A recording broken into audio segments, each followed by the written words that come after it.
Hello and welcome to the Musical Chairs Podcast, the only podcast that invites you to pull up a chair and take a listen.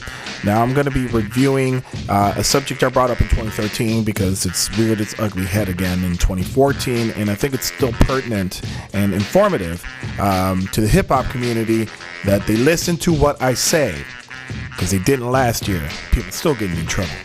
So, apparently the Supreme Court of New Jersey is going to be considering an appeal for a 2008 conviction of Vonte Skinner, who was found guilty of an attempted murder. And part of the evidence that was used against Mr. Skinner were the rap lyrics that he wrote down or had said. So they used his rap lyrics where I'm sure he boasted about how he did all kinds of wonderful things like pet puppies and make rainbows and use balloon animals to make swords and stuff like that. So I'm sure that's what he rapped about. They used that against him because he's a bad man if you use balloons to make swords. But in any regard, they're reconsidering his case. Amongst other things, there was testimony that was switched, that wasn't very good. There was inconsistent details as far as his conviction is concerned. So they're going to go in and reconsider an appeal, but part of that appeal is the fact that they used rap lyrics against the guy.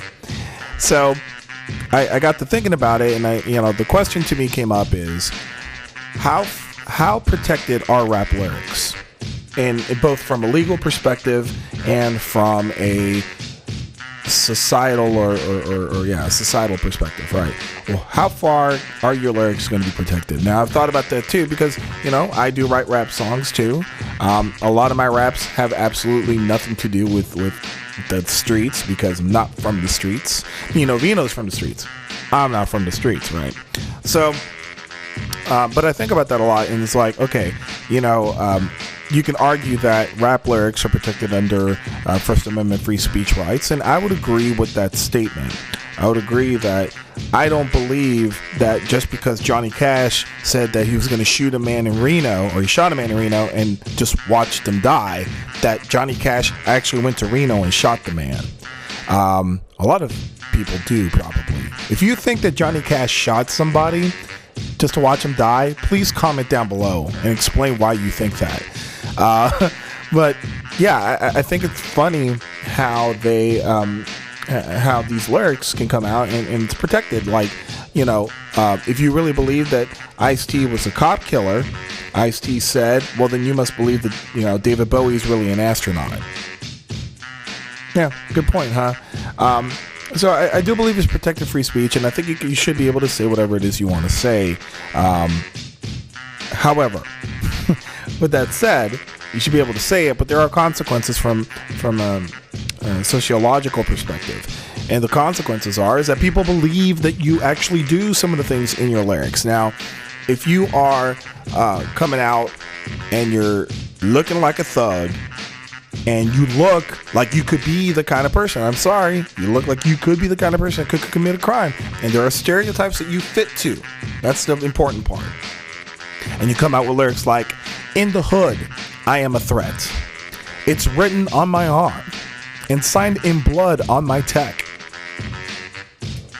You write those kind of lyrics, you tat it up, you look like a hooligan, you're going to be judged by society. And society doesn't necessarily adhere to the letter of the law very well. So that is probably even a worse case from the perspective of race, right? From a race perspective, if you're black, Latino, non-white, effectively, and you look like you could be somebody who could kill somebody, that doesn't really work in your favor when you go to jail, right? So they can use those things against you.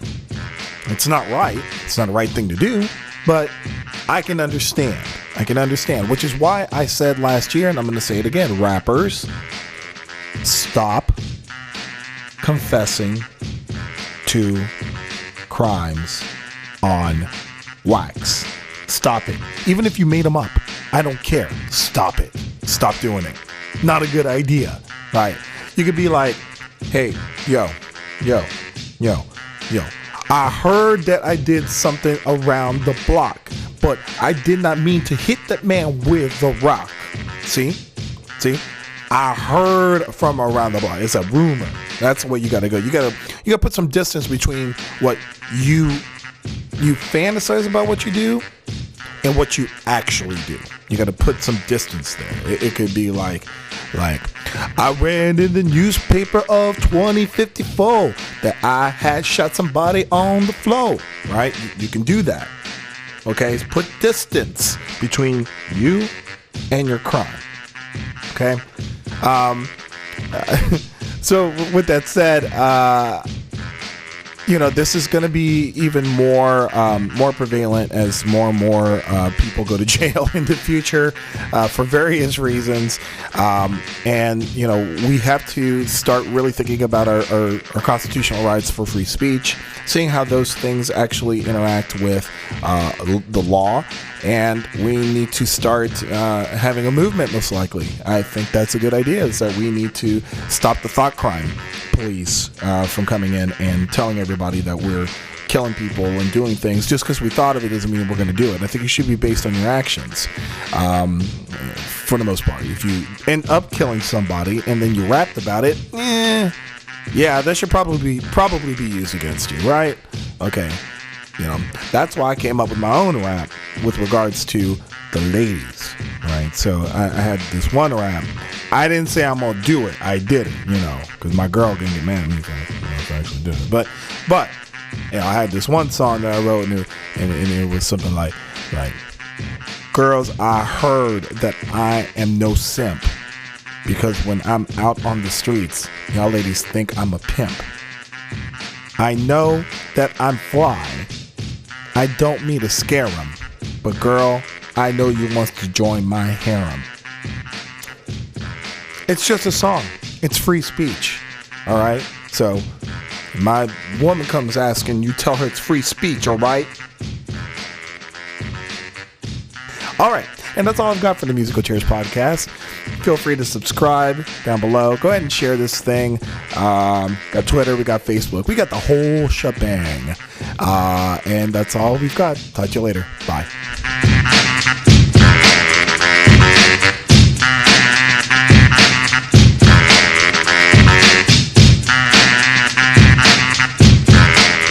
Are immigrants. That's right, I said it. Immigrants are the problem. And the problem is that immigrants are coming into this country and causing all kinds of problems. And I'll put a link down below so that you can swing by, get some tickets, check out yours truly. Being a defense lawyer for Lee Harvey Oswald, had Lee Harvey Oswald actually survived. And it's really cool. It's a really cool play, and we're really looking forward to actually performing on the